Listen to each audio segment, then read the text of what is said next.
नमस्कार, स्वागत है आपका। मैं हूं आपके साथ आशा झा और आज प्राइम टाइम एक्सक्लूसिव में बात उस शोक की जिससे गई 265 लोगों की जान। एक दर्दनाक विमान हादसा, 265 जिंदगियां एक साथ खत्म। लेकिन सवाल यह है कि क्या हादसे की जिम्मेदारी तय होगी? क्या हादसे का असल कारण सामने आ पाएगा? और सबसे बड़ा सवाल यह कि क्या भविष्य में इन घटनाओं को रोक पाना इसके बाद संभव हो पाएगा?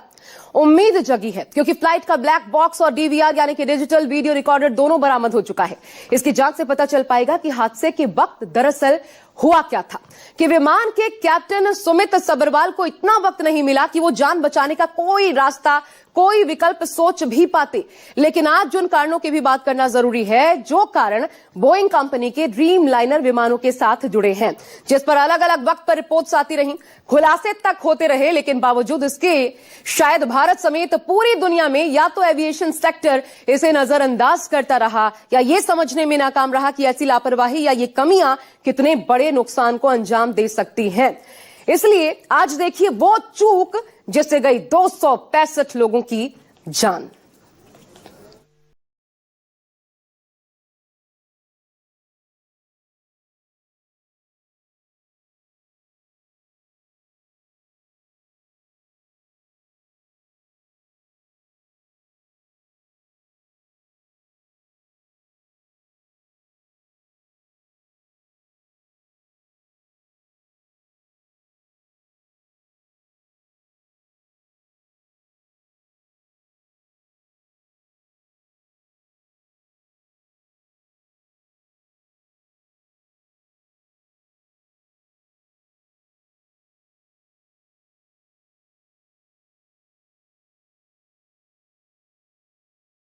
मौत हो गई, सिर्फ एक यात्री ही बच पाया।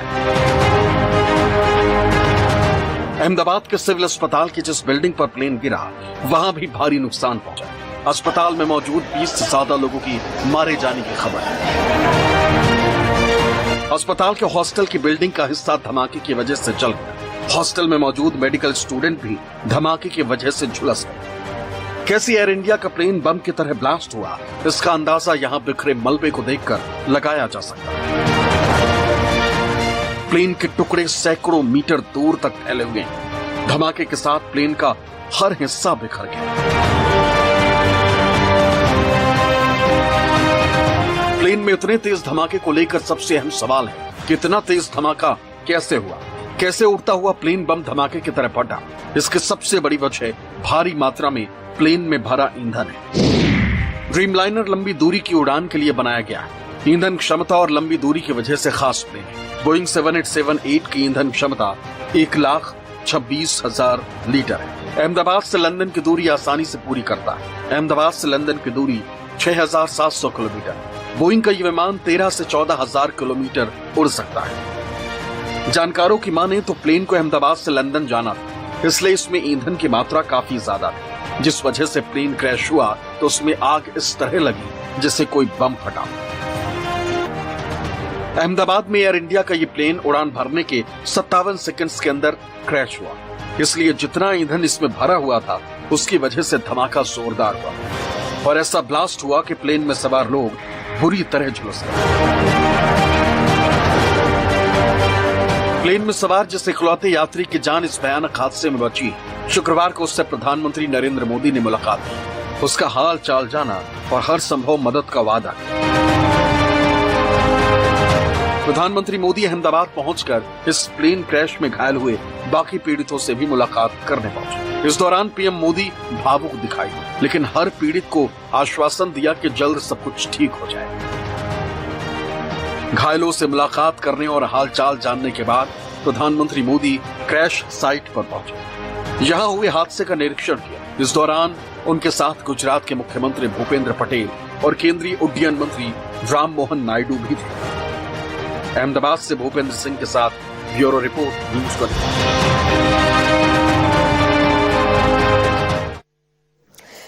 उड़ते प्लेन का जमीन पर आते ही आग का गोला बन जाना कोई नई बात नहीं है, लेकिन धमाका इतना बड़ा होना कि प्लेन में सवार यात्रियों में सभी के सभी खत्म हो जाए, मात्र एक बचे विश्वास कुमार रमेश, ये सामान्य नहीं कहा जा सकता। जिस तरह का धमाका हुआ वो किसी बम ब्लास्ट की तरह था। इसका एकमात्र कारण जो था वो ये कि प्लेन में भारी मात्रा में ईंधन लोडेड था।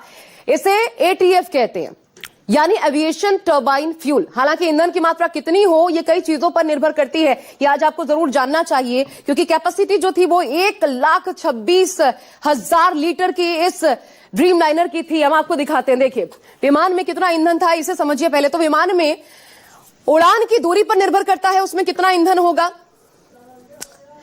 कई कारणों पर निर्भर करता है, मौसम से लेकर के यात्रियों की तादाद कितनी है, उसमें कितना कार्गो लोडेड है, ये तमाम चीजें हैं जो एक एक करके कारण बनती है। और उड़ान की दूरी इसमें एक सबसे बड़ी वजह होती है, साथ ही मौसम, क्योंकि मौसम प्रभावित करता है। ये देखिए एक एक करके विमान में उड़ान की दूरी, यात्रियों की संख्या, सामान का वजन और मौसम की स्थिति क्या है। मौसम की स्थिति इसलिए अहम हो जाती है, दरअसल ये कारण इसलिए बनता है क्योंकि मौसम के हिसाब से जो विमान होता है वो ईंधन का इस्तेमाल करता है। मौसम की स्थिति के आधार पर विमान कम या ज्यादा ईंधन इस्तेमाल कर सकता है। अब ये समझिए कितना ईंधन जरूरी है। बोइंग 787 का ईंधन 3 टंकियों में रखा जाता है, और कहां कहां रखा जाता है ये आज आप जरूर समझिए, क्योंकि जब ड्रॉप हुआ विमान तो बड़ा ब्लास्ट जो हुआ इसी वजह से। एक तो दोनों पंखों में, ये जो आप देख सकते हैं दोनों पंखों में इधर ईंधन होता है, फ्यूल होता है, और एक होता है विमान के बीच में, ठीक बीच में, यहां पर ईंधन को स्टोर किया जाता है।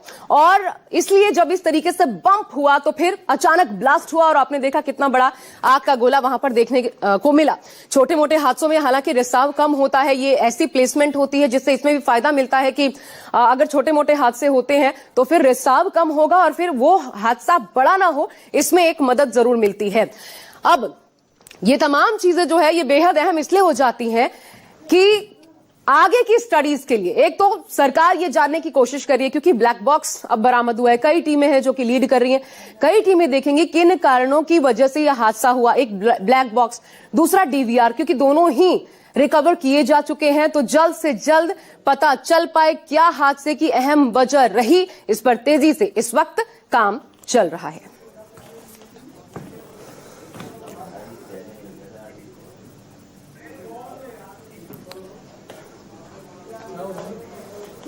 अच्छा चलिए अब आपको आगे दिखाते हैं। अहमदाबाद जैसे हादसों में जहां आग और धुआं दिखा, ईंधन बड़ा खतरा बना। ये विमान 1 घंटे में करीब औसतन 10,000 लीटर ईंधन खर्च करता है, यानी लंबी उड़ान में ये धीरे धीरे हल्का होता जाता है। लेकिन यहां पर क्या हुआ था अहमदाबाद में जो हादसा हुआ, क्योंकि ईंधन पूरा का पूरा भरा हुआ था, उड़ान भरने वाला प्लेन सिर्फ 57 सेकेंड्स के भीतर इस तरीके से ड्रॉप कर गया और इसलिए इतना बड़ा धमाका हुआ। लेकिन इस पूरे घटनाक्रम में सबसे अहम है बोइंग पर संदेह, और ये आपको जानना चाहिए क्योंकि पिछले 2 दशक की अगर बात की जाए तो बोइंग की रेपुटेशन को काफी डेंट लगा है। बार बार तकनीकी खराबी बोइंग विमानों की खासियत बन चुकी है, और ऐसे में 787 ड्रीम लाइनर, आपके सपनों की उड़ान, उस पर जो सवाल उठते रहे हैं वो भी देखिए आज, क्योंकि क्या इन सवालों का भी जवाब मिल पाएगा।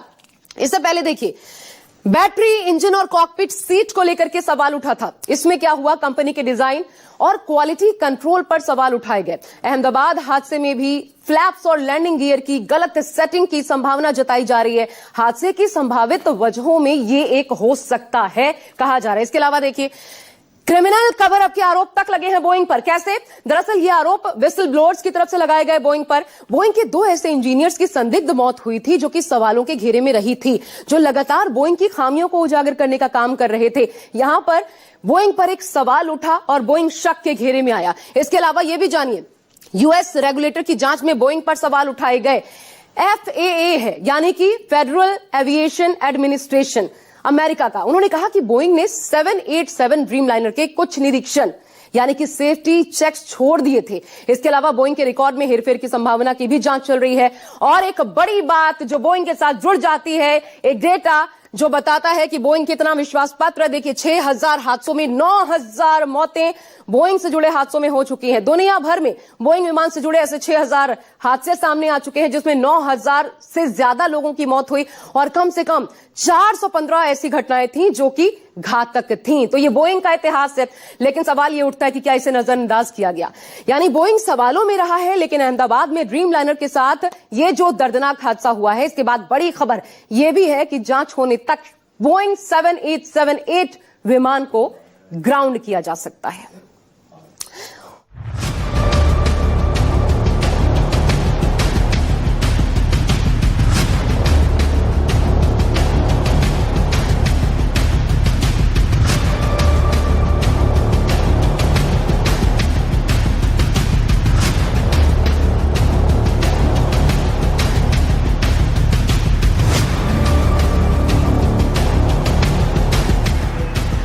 एयर इंडिया के फ्लाइट AI 171 के क्रैश होने के पीछे कई थ्योरी बताई जा रही है।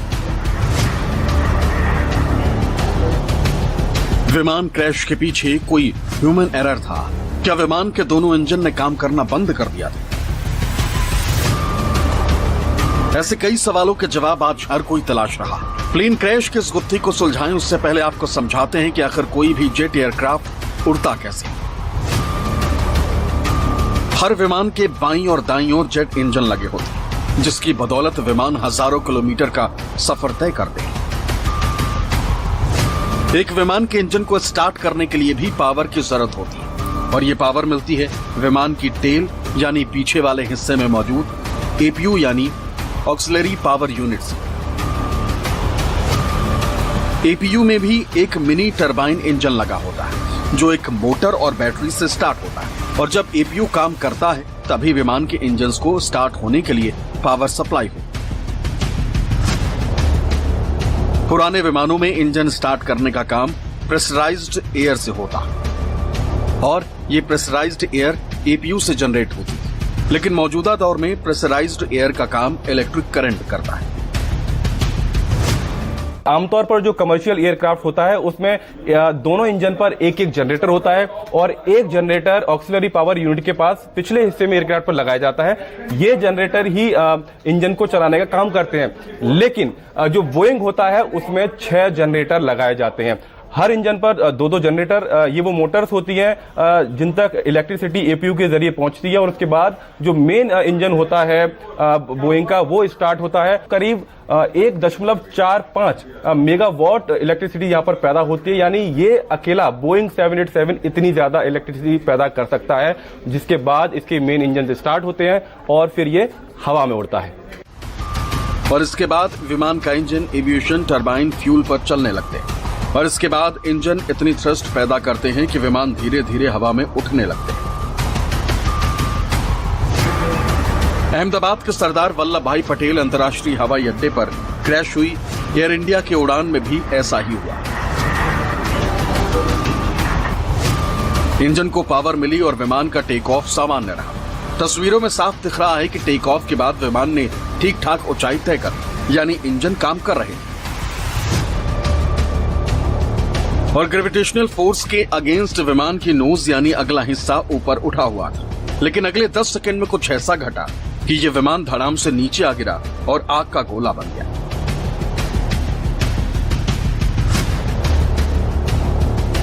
ऐसे में सवाल उठता है कि जब टेक ऑफ सामान्य था तो फिर क्रैश कैसे हुआ?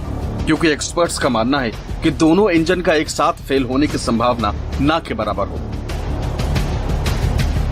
और अगर दोनों इंजन फेल होते भी तो विमान की नोज यानी आगे का हिस्सा ऊपर की ओर उठा हुआ नहीं होता। विमान के उड़ान भरने के 5 या 7 बार पहले जब बॉक्स खोलते हैं, फिगर लेते हैं, क्रॉस चेक करते हैं, रिपीट करते हैं, चेकलिस्ट होता है, ये 4-5 चीजें हम लोग लगातार करते रहते हैं कि ये गलती से भी अंधा भी नहीं भूल जाए, इसलिए उसको हम लोग बार बार कहते हैं। तो अभी तक कोई भी ऐसा तथ्य प्रकाश में नहीं आया है जो इन सब चीजों का उल्लंघन करते हुए दिख रहा है। और अगर इनमें से कोई तथ्य ऐसा उल्लंघन हुआ है तो मानवीय कारणों से एक होता है, और दूसरा जहां तक रहा तकनीकी कारणों से, तो तकनीकी कारणों का उत्तर आज आप नहीं दे सकते हैं। विमान क्रैश को लेकर एक आशंका ये भी जताई जा रही है कि इंजन ने शुरुआत में ठीक से काम किया, लेकिन विमान को और ऊपर ले जाने के लिए भरपूर थ्रस्ट नहीं मिला। नतीजा ये हुआ कि विमान को लिफ्ट कम मिली और ये क्रैश कर गया। You're going to see on a 787, the ends of the wings start to bend a little bit. They usually bend a lot more than this airplane. Why? Because as the airplane's picking up speed and it's picking up lift over those wings, those composite wings really bend. That is an indication, a visual indication, they're really getting a lot of lift. This 787 is not getting a lot of lift right now. तो सुना, 14,000 घंटे और 30 साल का अनुभव रखने वाले captain Steve भी यही आशंका जता रहे हैं कि फ्लाइट को भरपूर लिफ्ट नहीं मिली, जिसके कारण यह हादसा हुआ। लेकिन इस क्रैश को लेकर एक शक टेक ऑफ के समय कॉन्फ़िगरेशन एरर को लेकर भी उठ रही है। मतलब विमान के सेटिंग्स में भी की गई ऐसी गलतियां जो उसे सही ढंग से उड़ान भरने से रोक देती है। इसमें फ्लैप्स की गलत सेटिंग, कम थ्रस्ट, समय से पहले टेक ऑफ या लैंडिंग, गियर न उठाना जैसी गलतियां शामिल होती। ये सभी चीजें विमान के उठने और ऊंचाई पकड़ने की क्षमता पर असर डालती, जिससे विमान की रफ्तार धीमी पड़ सकती है और वो नियंत्रण खो सकता है। और अहमदाबाद क्रैश मामले में भी क्रैश से ठीक पहले की तस्वीरें देखने के बाद एक्सपर्ट्स भी ह्यूमन एरर की बात खारिज नहीं कर रहे हैं। कैप्टन का कहना है कि क्रैश से पहले फ्लैप सामान्य स्थिति में नहीं और टेक ऑफ के अनुकूल नहीं, और पायलट ने लैंडिंग गियर अप करने की जगह फ्लैप अप कर दिए, जिससे विमान धीमा पड़ गया। I think the pilot flying said to the co-pilot, gear up at the appropriate time. I think the co-pilot grabbed the flap handle and raised the flaps instead of the gear. If that happened, and this is a big if that happened, this explains a lot of why this airplane stopped flying, why the lift over the wings died. Because at that point now, the flaps are retracting, all that extra lift you're producing in the wings goes away. You're already slow, you already got the power pushed up all the way. Crash को लेकर आशंकाएं कई, लेकिन कहा तो ये भी जा रहा है कि उड़ान भरते ही पायलट को कोई खराबी की जानकारी मिली और पायलट्स लैंडिंग गियर ऊपर करना भूल गए। फिर पायलट्स ने जानबूझकर गियर नीचे ही रखा होगा ताकि अगर जरूरत पड़े तो जल्दी से वापस रनवे पर उतर सके। लेकिन एटीसी को सीधा मेडे कॉल और हादसे की तस्वीरों से लगता है कि पायलट्स के पास समय खत्म हो गया। Bureau report, news 24। इस हादसे की सबसे बड़ी त्रासदी ये है कि हादसे में कई शव बुरी तरीके से झुलस चुके थे। ये इस तरह छत विक्षत हालत में थे कि उनकी पहचान का इस वक्त संकट है। ऐसे में मारे गए यात्रियों की शिनाख्त करना एक बड़ी चुनौती साबित हो रहा है। इसके लिए डीएनए सैंपलिंग हो रही है, डीएनए टेस्ट की मदद ली जा रही है, जिसकी रिपोर्ट आने में लगभग 72 घंटे का वक्त लग सकता है। देखिए कैसे होगी डीएनए जांच से शवों की पहचान।